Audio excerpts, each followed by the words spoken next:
I'm Frank Delaney. I'm Managing Director for Perseverance Theater. I'll be talking for just a few minutes here, and then I will hand it over to Leslie, our Artistic Director, and then Ben Brown, our Development Director. Leslie wasn't able to join for our tech preview this morning.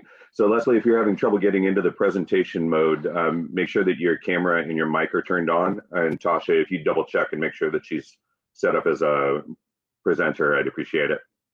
And with that, I'm going to jump to starting to talk a little bit about what we are here for today. Again, thank you so much to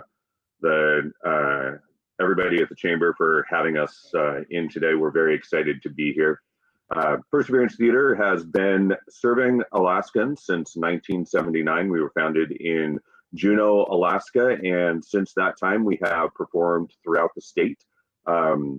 We primarily produce in Juneau and Anchorage in normal years, but with the pandemic going on, we have shifted our approach to a live streaming approach that we are one of the pioneers in the country in doing. We taught classes to other companies on how to do this, and they've taken that and begun to run with it. We've created some other things that are now standard for us that other companies across the U.S. have adopted. And so we're very proud of that in the spirit of Alaskan innovation. That's one of the things that I've always, being from Alaska, is the way that we overcome problems is unlike any other place in the world, I think. And so that's what Perseverance Theater does. We figure out interesting solutions to onstage problems. We brought so many new works over the years to the world stage, including probably most famously Paula Vogel's "How I Learned to Drive." But over the past few years, we've also seen Whale Song from Kathy Ruxford. Vera Starbard's Devilfish was last season and was a huge success. One of the most successful shows we've had in the last several years. Coming up, well, we just finished Frank Henry Kashkatas's Spirit of the Valley, which was absolutely beautiful and unlike anything we've done before. And it was done on a Zoom platform, but you would never know it to watch the show.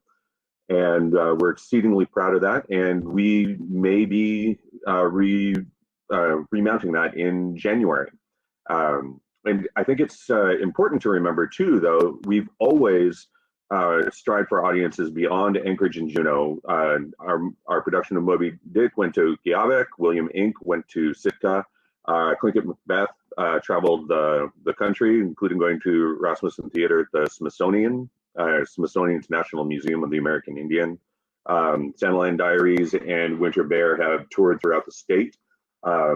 In Love and Warcraft and Spirit of the Valley had audiences in Anchorage and Homer, Kotzebue, California, Virginia, Canada, India, and Australia. So we've been able to turn the lemons of the pandemic into the lemonade, to kind of force that metaphor of worldwide reach for our audience. And it's been very, very exciting. We've had a lot of people who have moved away from Alaska and reach out to us and say we're excited to be able to participate in the shows. And yeah, I could go on and on for a much longer presentation about my excitement level on that specific thing. Perseverance is governed by a volunteer board of directors. We have members both in Juneau and Anchorage. We have 6-ish full-time staff right now, and another 4 part-time-ish staff. Which means we're at about half capacity of what we normally would be for producing right now. This is usually our busy time of year. And we have team members both in Anchorage and Juneau. I split my time between the two, and I'm currently in Anchorage, although we're digital, so it doesn't really matter where anybody is. We are active participants in the economy in both those places. Our shows are huge economic drivers to businesses in downtown Anchorage and throughout Juneau as well. But we also help drive the economy in other parts of Anchorage. We purchase lumber and supplies and clothing, dry cleaning. A lot of people don't realize the number of other industries that the theater world helps to support. We are currently also, if you are interested in serving on a board of an artistic nonprofit, which we have a couple board members here today, so they can tell you what a glorious roller coaster ride that tends to be. We are recruiting for another 3 to 4 board members. So if you're interested, please reach out to me, and I will make sure that that information gets to our nominations committee. And with that, I'm going to hand it over to Leslie Ishii. Wonderful. Thank you so much, Frank, our wonderful managing director here at Perseverance Theater. And speaking of service and being on the board, it remains a real honor to serve as the artistic director of Perseverance Theater, where I have the great good fortune of overseeing our creative processes at the theater and with the staff, and how can we make it meaningful for our audiences. And you'll see depicted there is a production still from a wonderful show that was produced a few years ago. So I've been a guest artist with Perseverance Theater now for some time, actually. So it was great to bring this show about Gordon Hirabayashi, an actual Northwesterners. This play, as you might recall, we brought it to Anchorage and it played in Juneau as well. Hold These Truths. That was in the 2016-2017 season. And myself, being Japanese American, fourth generation, had a tremendous amount of meaning for me to be able to direct this piece and to share the work of Greg Watanabe with our communities. And thank you to our board member who's with us today, Susan Churchill, who's also Japanese American. And Susan, thank you. You did some great work to support our audiences to get to be able to see this important historical piece. Also, you'll notice on the right-hand side is Flex and Stretch. I actually am also an arts educator. I take great pride in being an artist and an arts educator. And we were able to offer some wonderful training to our artists here throughout Alaska because we are virtual. Gosh, we had folks from Fairbanks, right here in Anchorage, of course, throughout the Southeast as well. So again, another silver lining, or more lemonade, as Frank was referring to, that we could offer training while artists are waiting for us to get back in person, or certainly to work with us in our online live video theater and our on-demand offerings. We thought how wonderful to be able to help them to stretch their muscles and flex that artistic prowess that they have. And it was a great class to be able to offer that, get to know them more too, being in my first, well, we're in our second year, but our first full year of this team. To be able to get to know the artists more through their work through class was just a real opportunity. And then what I can share with you, our next slide, is so all this fall, as Frank mentioned, we were virtual. And what a great opportunity to be able to shift toward online content and do some kind of non-traditional theater and experimentation where we're not quite a movie. We're certainly not full on just Zoom. We got really creative. We were a hybrid that we're calling live video theater. And as Frank said, we've become a real leader in the field around this particular form. And even because in a lot of our shows now, we've been able to offer what we call a virtual lobby, where we can certainly lift up the businesses of our chamber, businesses and artists of our communities throughout Alaska, and basically also offer a few questions that kind of help prime the pump for getting you ready for the show that have to do with the theme of or the messaging of the show. And we're learning through Broadway On Demand that we were the first ones to do a virtual lobby. So now we're getting sort of coined as the folks who brought this to the field, and more of a lobby that will scroll through as you basically click in up to 20 minutes early, sometimes 15 minutes early. We try to make it not too far in advance of the show, but as you're getting ready to watch the show, you can enjoy the virtual lobby. I can also share with you that in addition to the shows that we had, like Frank mentioned, that kicked off our season, and then the Spirit of the Valley, we have more offerings for the holiday. really excited. We just kicked this off. It's free of charge. We wanted to bring something joyful and wonderful to the community because we know so many folks are struggling with employment. So this is an offering that's complimentary. It's called A Tlingit Christmas Carol by our resident playwright Vera Starbard, resident playwright with the great generosity of the Andrew Mellon Foundation. And so Vera has taken this classic, this Christmas Carol classic, and made it Tlingit, basically an adaptation, a contemporary adaptation based on the Tlingit culture and ways of life. And we just offered this last Friday. So it's on, you can find the information on our Facebook page, Perseverance Theater Facebook page, as well as just go to Perseverance Theater's YouTube channel and you'll see it there and you can listen. And we will drop these episodes every Friday, including Christmas Day. And then after that, it will continue to be offered through our Russian Orthodox Christmas through January 7th. And you can watch it more as a whole binge. You can watch all the episodes in a row. So please enjoy that. The next offering we have that will start December 19th, 20th, actually play on demand through Perseverance through the 25th, is This Wonderful Life. If you like the movie, you're going to love this show. And I have to be honest, it's a real gift for me and my husband to bring this show to you. He's a character actor and it is a one-person show. And so he will be the actor, the narrator that plays almost 40 roles in bringing you this story, This Wonderful Life, again, based on the movie, It's Wonderful Life. So please join us for that. We have dynamic pricing so that it can be affordable for folks to tune in and watch. It's on demand, so you can get your ticket, again, through dynamic pricing. We have a number of choices there. Hopefully, it's all affordable that way. We were really thoughtful to the community that way. And basically, we wanted to be able to make sure you could watch it when it was convenient for you.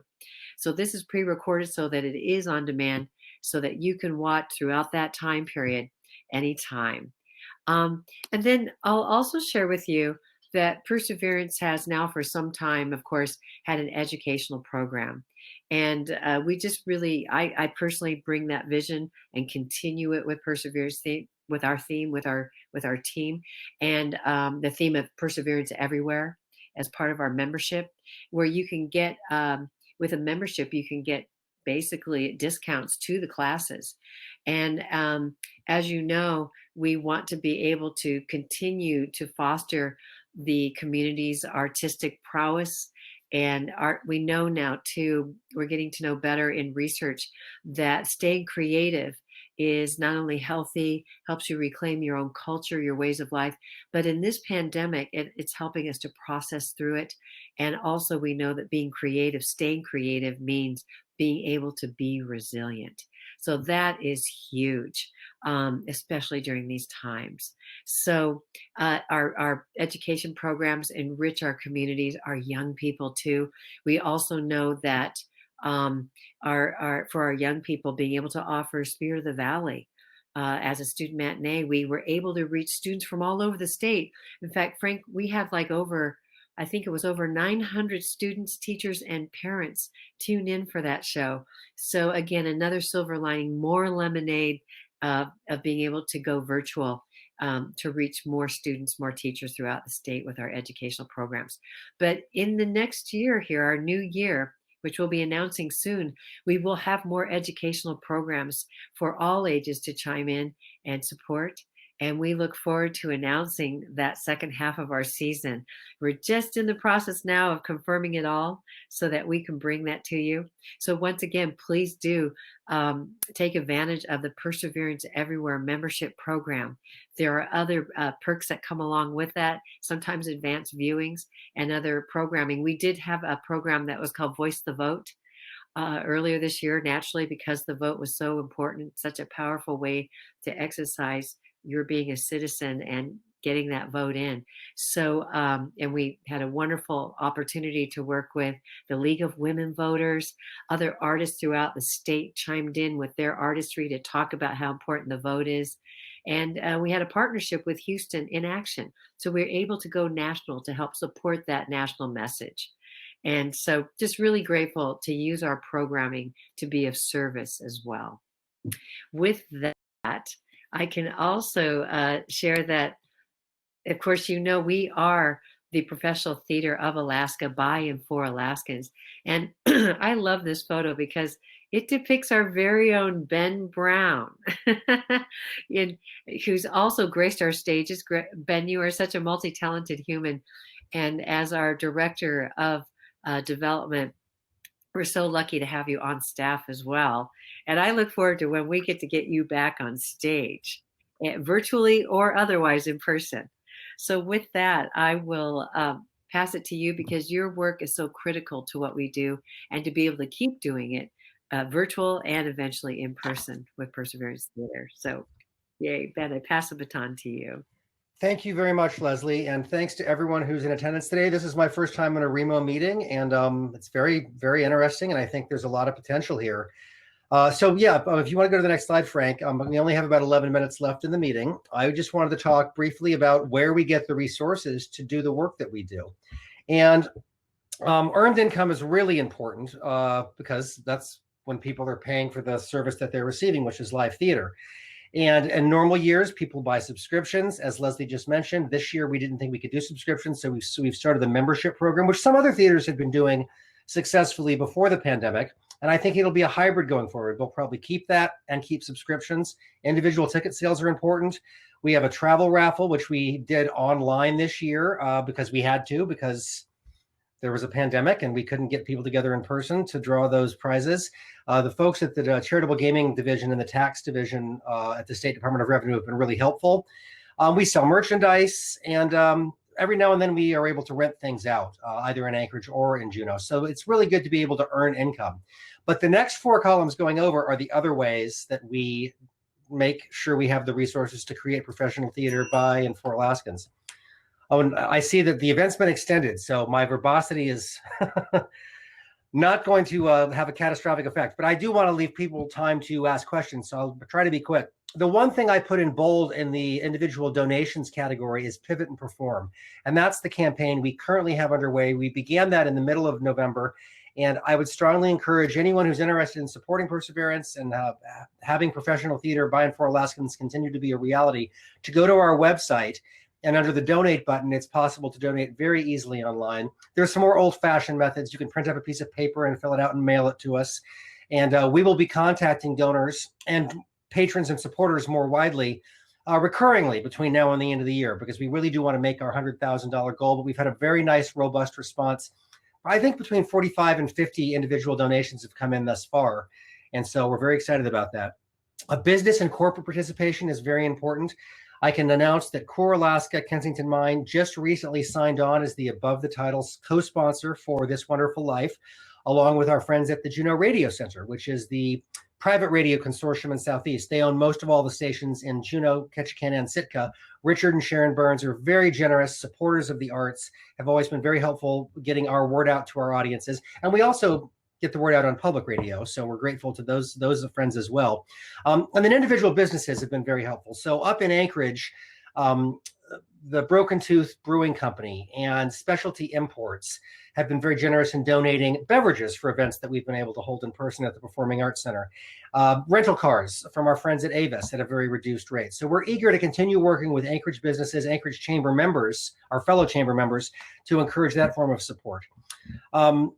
Foundations are very important. Our friends at Rasmussen and Block and Carr and Atwood in Anchorage are integral to the work that we do, but we also have national partners. The Schubert Foundation out of New York has supported us for decades, as they do so many small regional theaters. And of course, the Schubert Foundation gets its money from successful for-profit theater on Broadway houses than any other theater company.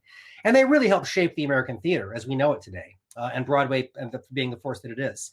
And then I really want to mention, of course, our government supporters, the Alaska State Council on the Arts, the National Endowment for the Arts, the Municipality of Anchorage, the City and Borough of Juneau. And Frank, if you just want to go to the next slide, we, like many small businesses, are so grateful to Congress for the CARES Act passed early on in the pandemic. And we've availed ourselves of numerous forms, mostly of grant funding, but some very low or no interest loans through these CARES Act dollars.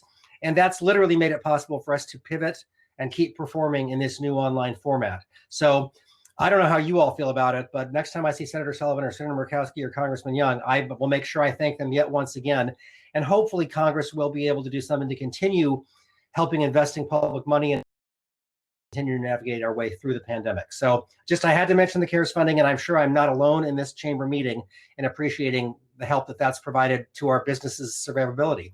So with that, Frank, I should turn it back over to you. I mean, the next slide shows that we like to recognize our business partners with their logos and make sure that they're getting the attention that is due, because when businesses invest in Perseverance, we want to make sure that it's helping them succeed as businesses, as well as helping us succeed as regional theater by and for Alaskans. So with that, I will wrap it up. Turn it back over to you, Frank. Thank you, Leslie, for and Frank for presenting with me today, and to Bruce and everyone at the Chamber, Tasha, for helping us do this, our first ever REMO. I'll never forget my first REMO meeting now. You never forget your first time on REMO. I would like to thank everybody for participating today. Thank you, Ben and Leslie, for taking time out of your very busy schedules.